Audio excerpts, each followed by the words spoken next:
Desmond Ridder may struggle when he throws against man coverage, but one way he can solve that problem is by running against it. You are Locked On Falcons, your daily Atlanta Falcons podcast. Part of the Locked On Podcast Network, your team every day.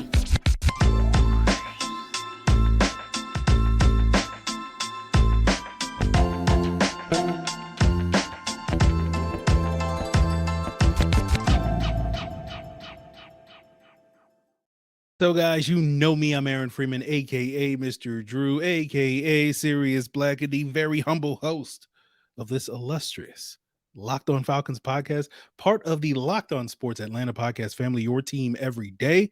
And we thank everyone that makes this illustrious podcast their first listen each and every day. Shout out to the everydayers out there that subscribe or follow for free on YouTube or wherever you listen to the podcast. Follow in their footsteps so that you can get the latest episode as soon as it's available. So today's episode, we are continuing Locked On Desmond Ridder week after several weeks of Locked On Bijan Robinson here on the Locked On Falcons podcast. And a lot of what we're going to be talking about on today's episode, as well as subsequent episodes this week, piggyback on some of the comments that Matt Waldman, our guest on yesterday's episode, made about Desmond Ridder, discussing some of his weaknesses, potentially primarily being his inability to process and or read leverage when he's facing man coverage. And I apologize for some of you guys that missed that episode on your morning commutes on Monday because I forgot to upload it Sunday evening. But hopefully you guys will go back and listen to that episode as that will inform a lot of the things that we discuss on today's episode and in the coming days on this podcast. So piggybacking on off of that and going back and watching some film, as well as looking up some data to discover, if what Matt Waldman was saying about Desmond Ridder struggling against man coverage is true. And, we don't have a complete data set, but I was able to piece together enough data from sources like Pro Football Focus and Sports Info Solutions, to draw two general conclusions that tend to underline similar to what Matt Waldman was saying, which was the conclusions were that Marcus Mariota was generally pretty good against man coverage and generally mediocre against zone coverage last year. And Desmond Ridder was generally mediocre against man coverage or below mediocre against man coverage and generally pretty good against zone coverage. And hopefully later this summer, we'll get the exact info and how those guys break down, and we can tell you exactly what very good versus pretty good versus mediocre versus below mediocre actually mean when it ranks against other quarterbacks across the NFL. But for the time being, I think there is something to what Matt Waldman was saying, that even though watching the film, I didn't think it was a major issue for Desmond Ridder, it at least the data and the stats seemed to back up that it was somewhat of an issue for him. And so that is something that I do think Desmond Ridder is going to have to improve upon.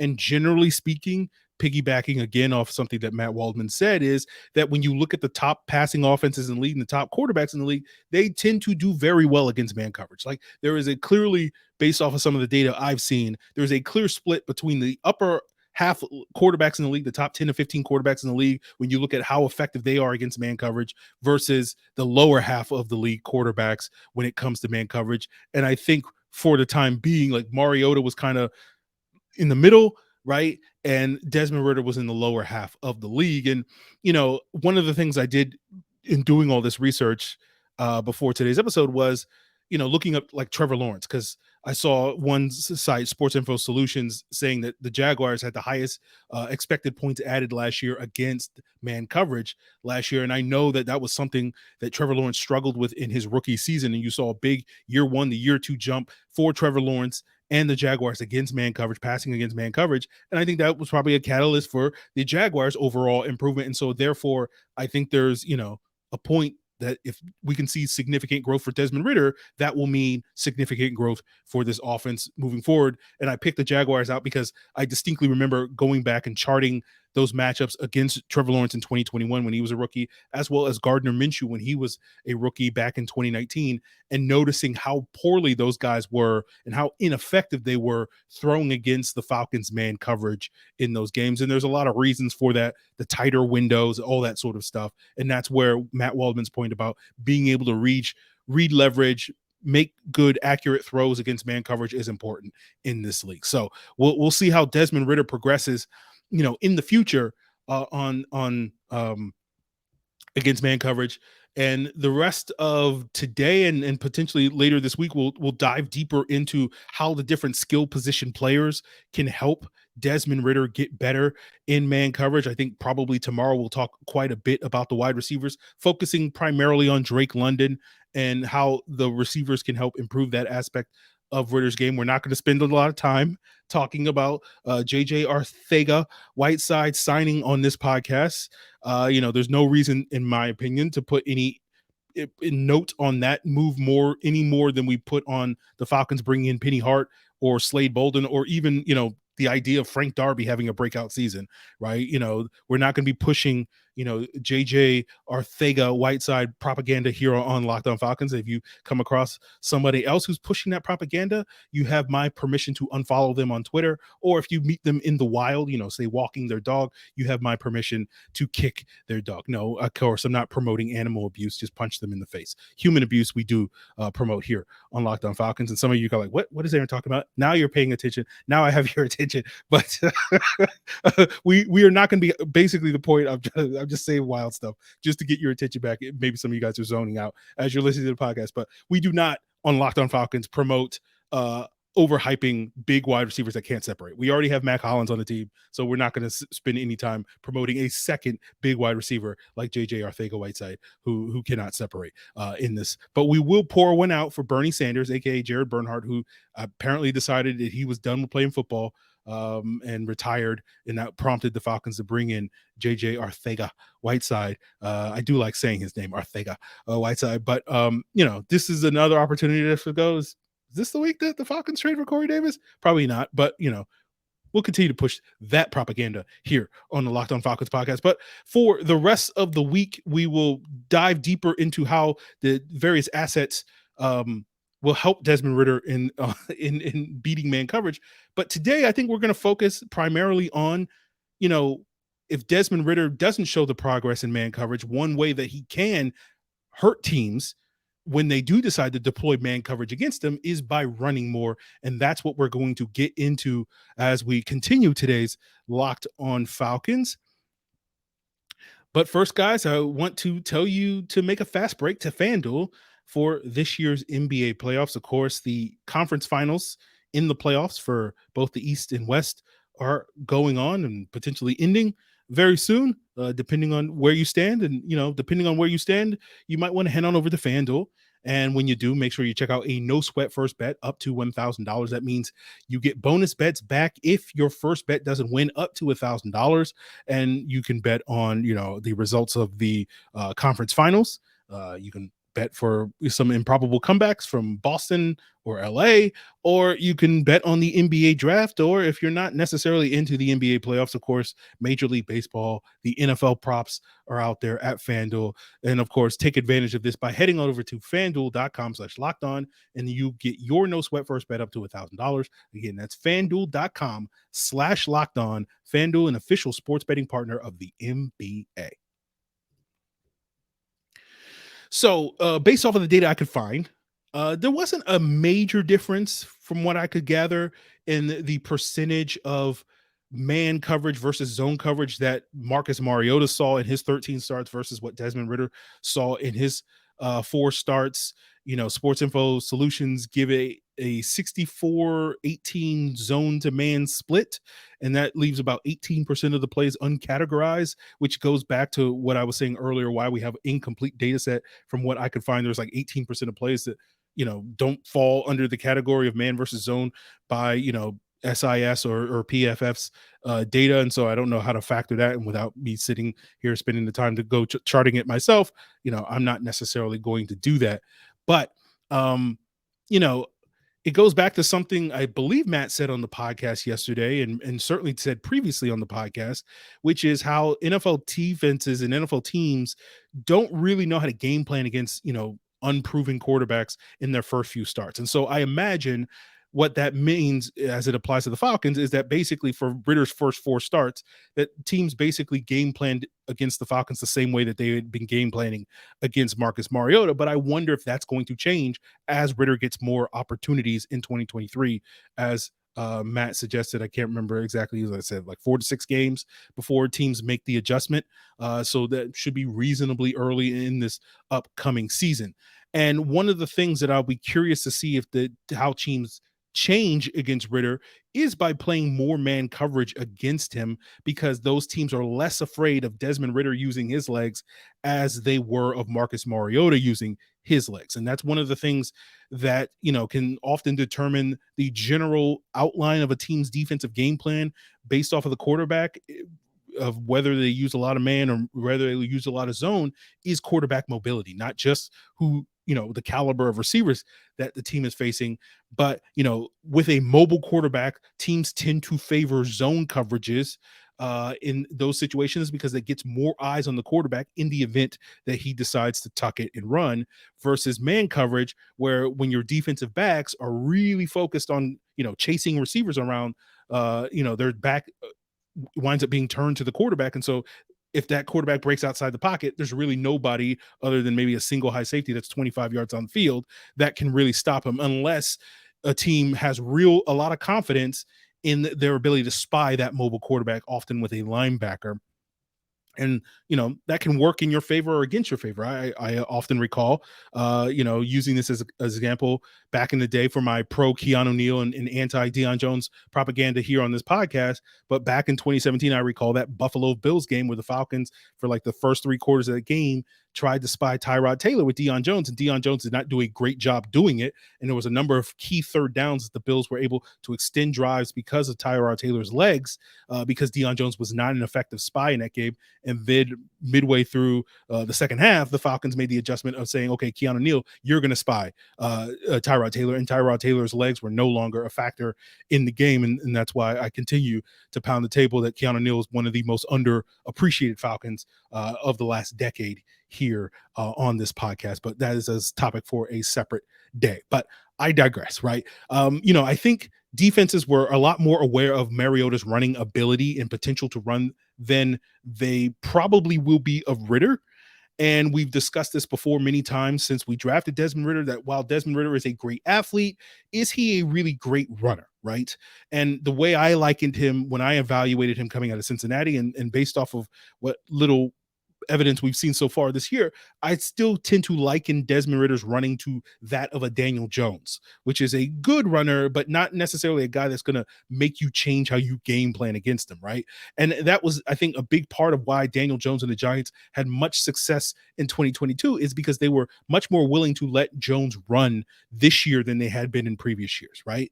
And you look at the numbers, Daniel Jones had roughly the same amount of rushing attempts in 2022 as he had in 2020 and 2021 combined. And one of the things, a notable stat that stood out this past year, was when Daniel Jones had 10 or more rushing attempts in a game this past year, the Giants were 6-0-1 this year, right? And I think if you look at Marcus Mariota's running, that it was much more, in terms of like average attempts, rushing attempts per game, was much more in line with what Daniel Jones did this past year. Like Daniel Jones had 122 rushing attempts this year. And if Mariota was on pace, if he had finished the season, to have like 110 rushing attempts. But meanwhile, if you look at Desmond Ridder's rushing attempts per game, it was much more in line with what Daniel Jones was doing in 2020 and 2021. And in fact, I think it was actually lower than those numbers, although some of that is owed to some of Mariota's rushing attempts being categorized as sacks because he got tackled behind the line of scrimmage, which again goes back to the point of, is he really as dynamic a runner as a player with his athleticism should be? So part of me wonders if we'll see Ritter run more this year. And if and when that happens, that will force defenses that are playing man coverage as a way to say, oh, this guy struggles to make the throws in man coverage, to think again about that, because he's going to gash them as a runner, right? When those DBs turn their back to the quarterback, right, Ritter can hurt them in those situations where if his initial read is not open, say Drake London or Kyle Pitts in those situations, right, then he'll just basically decide, rather than going to my third option or checking the ball down on this third down or whatever it is, I can tuck it and run and get, the 7-8 yards that I need to in order to, move the chains and keep the chains moving. And, obviously there's a pro and con to that type of strategy. The pro being that, Ritter is a much more effective passer, or the Falcons offense, let's say, is a much more effective unit on those critical downs because the legs are replacing the yards that are not being utilized in the air, right? And he's changing how defenses are playing them. They're getting positive results on the ground with Ritter's legs as opposed to his arm. Obviously, the cons are if you increase the amount of runs that he has, there's the potential that you increase the chances of him getting hit. And even though, Desmond Ridder is much thicker this year than he has been in past years, you do worry about the potential for injury. And, I think we can probably overblow how big an issue quarterback running is to increasing the chances of them getting hurt. I would probably guess, I wouldn't bet, I would guess that, probably the vast majority of quarterback injuries do occur in the pocket as opposed to outside the pocket. But even if running, increases the chances that Ritter gets hurt 4%, which is not a significant increase, it's still not a good thing to increase your chances of suffering an injury at the most important position on the football field by 4%, right? That's 4% too much, right? So, I think because the Falcons have a competent backup in Taylor Heineke, Ritter getting hurt is not going to be catastrophic for their season, but it is going to be catastrophic for one particular reason, because it throws a wrench into what the whole point of this 2023 season is, which is to eventually evaluate Desmond Ridder and to find out if he is your quarterback of the foreseeable future. And we'll wrap up today's Locked On Falcons talking more about the whole point of this and where the Falcons are in their rebuild on today's episode. But for my everydayers that are tuned in to Locked On Falcons on YouTube and wherever else they listen to podcasts, as I said earlier, my plan is to talk extensively about Drake London in the wide receiver room, and potentially, we'll get more into the Corey Davis aspect, and the Falcons need to upgrade that number 2 wide receiver, and whether or not a player like Mac Hollins or Scotty Miller can really, help out in that position on tomorrow's episode. So make sure you continue to make Locked On Falcons your first listen each and every day on YouTube or wherever you listen to podcasts. So, this has been a frustration for me the last couple of months, because I feel like a lot of Falcon fans don't get it, right? When in terms of the big picture situation with this football team, right? And for example, like I know a lot of Falcon fans have negative association with the Marcus Mariota experience, the Mariota coaster. And to a certain extent, I understand why, but I think those people are caught up in the weeds and not necessarily seeing the big picture, because the whole point of Marcus Mariota was to be a bridge to Desmond Ridder. And while I know the Mariota stands pushed back heavily against that during the summer, I have the comments as proof. I always assumed at that time that the Falcon fans that were not necessarily here, because of their love and joy for Marcus Mariota, got that. But it's been clear to me that that's not been the case right now that we're in 2023, because I've noticed a lot of Falcon fans that haven't gotten this right. And I don't necessarily think that the Mariota experience was a positive experience, but he kind of did exactly what he was supposed to do. So I don't see it as a negative experience. And what he was supposed to be was a competent bridge to Desmond Ridder. Now, the one aspect that we did talk about last summer about what Marcus Mariota is hopefully adding is that he's going to give you a stable quarterback presence that's going to help you evaluate your young weapons. And he didn't quite pull that off. I do feel reasonably good about Drake London. Again, we'll talk a little bit more about that potentially on tomorrow's episode. And obviously, we didn't quite see that with Kyle Pitts. It was kind of a wasted year for Kyle Pitts. So I can see the failure from that perspective as it applies to Kyle Pitts. But, in terms of anything else about Marcus Mariota, it's like, it's fine. So, and I bring that up because like, you got to understand the big picture, right? Like, it's like, okay, like the Mariota stuff, like you don't have to be thrilled about it, but it's like, I don't sit here and lose sleep over, the 3 months of the Marcus Mariota was the Falcons starting quarterback. Cause to me, it made sense that the Falcons needed a bridge option, and he was a perfectly functional bridge option that gave the Falcons league average quarterback play for, relatively speaking, rock bottom prices. And I think when you look at the overall big picture of the last couple of seasons, you know, I think a lot of Falcon fans don't seem to get what's going on with this team that they're rebuilding. And, those first 2 years was just them trying to be as competitive as they could while they were rebuilding, while they were in cap hell, and just trying to accumulate assets, so as many foundational pieces as they could during that time with limited resources, basically just draft picks. And while I was certainly very skeptical of how much they were succeeding in that mission after their first year in 2021. After 2022, I feel like they certainly accomplished that mission of being a competitive football team while accumulating a number of solid young assets to build around in the future as part of their rebuild. And that brings us to 2023, where I think it's really about evaluating whether or not the Falcons have a potential franchise quarterback. And I understand why people are skeptical over whether Desmond Ridder is going to be that guy. But like, I sit here and I go, like, we got to find that out. Right. And that's really the big mission of this upcoming season. And I know a lot of people sit here and go, like, it's the NFL. It's not for long. You can't devote a season to figuring out if you have a quarterback, and by the end it'll be too late. And I don't think that's necessarily true. That's generally true in the NFL. That stands for not for long. But if you are in the Falcon situation, and you have ownership on board, then, like, I wouldn't say punting on the year, but basically playing playing conservative on a football season, I don't think is necessarily a bad plan. But I think this is the number one reason why I think a lot of people that cover the league as a whole are so baffled by the Falcons, quote unquote, settling for Desmond Ridder this year, because they look at it as this is year 3 of a coaching staff. And I saw a stat the other day that on average, the average lifespan of an NFL coach is 3.2 years. And so therefore they conclude, well, you got to figure it out by year 3. And it's like, that's not the case in that. Like, yeah, sure, that's a general case in most teams, but I don't think that's the case here in Atlanta. I think this is really year 2 of Arthur Smith's tenure, and this is phase 2 of we're entering phase 2 of a 3-phase process. And the first 2 years were kind of phase 1, which is what I'm talking about, where you're like, just trying to tread water, as you get out of your salary cap situation. Phase 2 is like, okay, let's find out what we really have. And then phase 3 is let's put it all together, which in my opinion is going to be 2024, of like, now we have to be the fully formed version of the Atlanta Falcons. And, if Desmond Ridder shows the development that you're looking for, that Matt Waldman was discussing, that you're expecting to see from a young quarterback from, say, game 5 to game 15, we'll find that out this year. Right.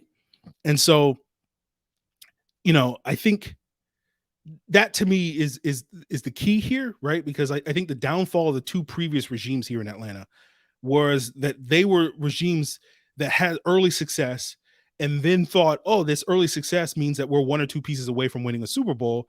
And then they made the moves that they thought were going to get them to the Super Bowl. And then they found out that they weren't as good as they thought they were, right? That they were closer to a 500 team than a perennial Super Bowl contender.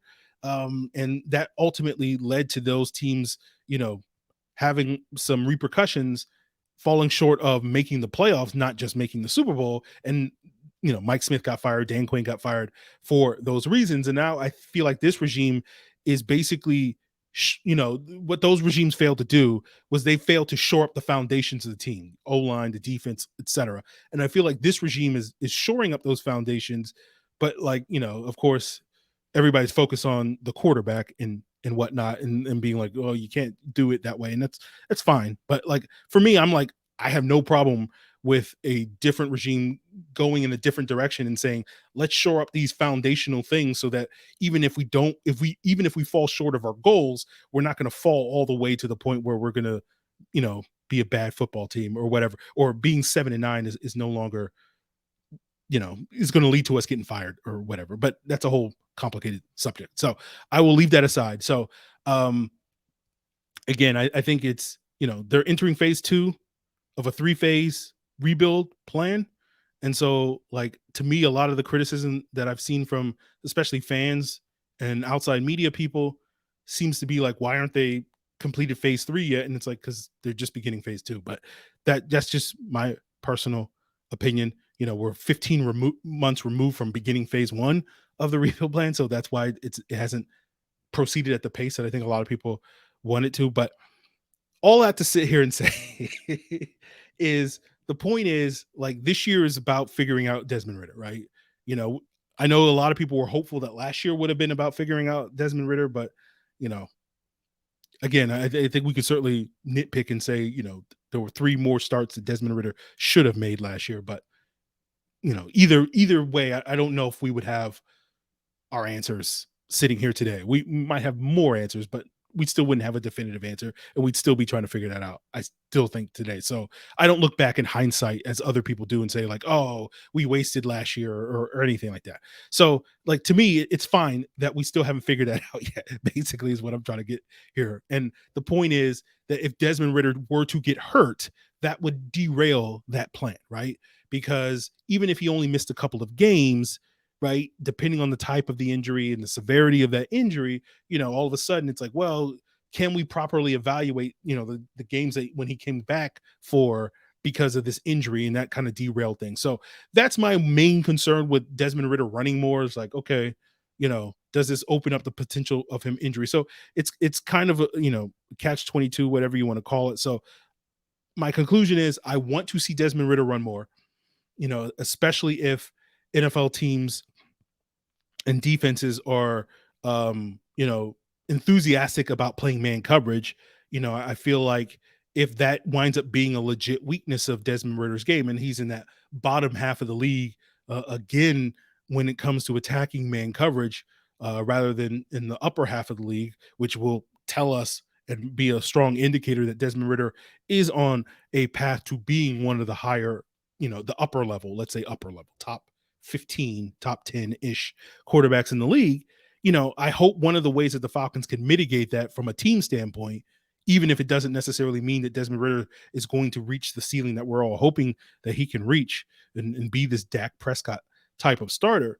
And I'm sure some of you guys, you know, are hoping for more than Dak Prescott. But, you know, I think him being able to run more is going to help in those situations and offset that issue so that the team is going to be more successful, even if we learn through that process that Desmond Ritter is not the guy, right? I hope you're following in what I'm saying. So that to me is what I want to see more with Ritter running the football, that I want to see Arthur Smith and Desmond Ritter have that confidence and that trust to basically like, okay, primary London, secondary Pitts, if it ain't there and, you know, it's not a 3rd and short where a check down to Bijan, you know, is going to convert or something like that, then, you know, don't have a problem taking off running the ball and trying to get the first down with your legs or whatever. So that to me is going to be something to keep an eye on. This will be something that we'll continue to talk about throughout the summer, probably the rest of this week as well, as we're locked on Desmond Ritter, and throughout the season. So that will be something that we'll keep an eye on to see how effective Desmond Ritter is against man coverage. Because again, as I said earlier, that will be indicative that he is, you know, on his way to being one of the higher level quarterbacks in the league this upcoming season. But that's basically it, guys. You know, if Desmond Ritter's not going to be good against man coverage, the conclusion is, hey, run the ball more, and that will offset some of those issues. Again, it doesn't solve the problem, but it will help offset some of those issues because it will make teams think twice about playing man coverage, because it's like, well, if we play man coverage against the Falcons, Desmond Ritter's going to run for 90 yards against us or something like that, right? And it's like, we don't want to do that. So let's play zone, and then that feeds into what is already been proven, air quotes, proven to be Desmond Ritter's strength, which is he's very effective against zone. So we'll see how that works out for the Falcons this year.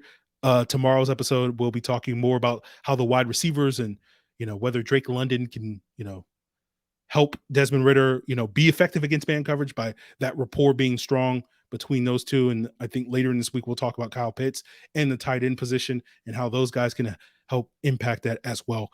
But that will be in store for tomorrow's episode, guys. Continue to make Locked On Falcons your first listen each and every day by subscribing on YouTube or wherever you listen to podcasts. And of course, check out the Locked On NFL Scouting podcast, who recently did 2 episodes talking about the Atlanta Falcons, talking about the supporting cast they've built around Desmond Ritter, as well as some of the issues, some of the things they like about the team, some of the things they don't like about the team that may or may not include Desmond Ritter. They talked about that last week on the pod. And of course, you can check out any of the other variety of shows that are here on the Locked On Podcast Network. We got you covered for NBA, NFL, NHL, MLB, college sports, all that and more. I'm sure there's like a Locked On Golf or something like that I don't listen to, but I'm sure some of you guys out there can find it. So I'm sure Locked On has even more shows than I'm completely oblivious to that they've expanded to over the last couple of years. That are just subjects that are not in necessarily my wheelhouse, so I don't really pay attention to that stuff. So go check it out on YouTube or wherever you listen to podcasts. All part of Locked On Podcast Network, guys. Your team every day.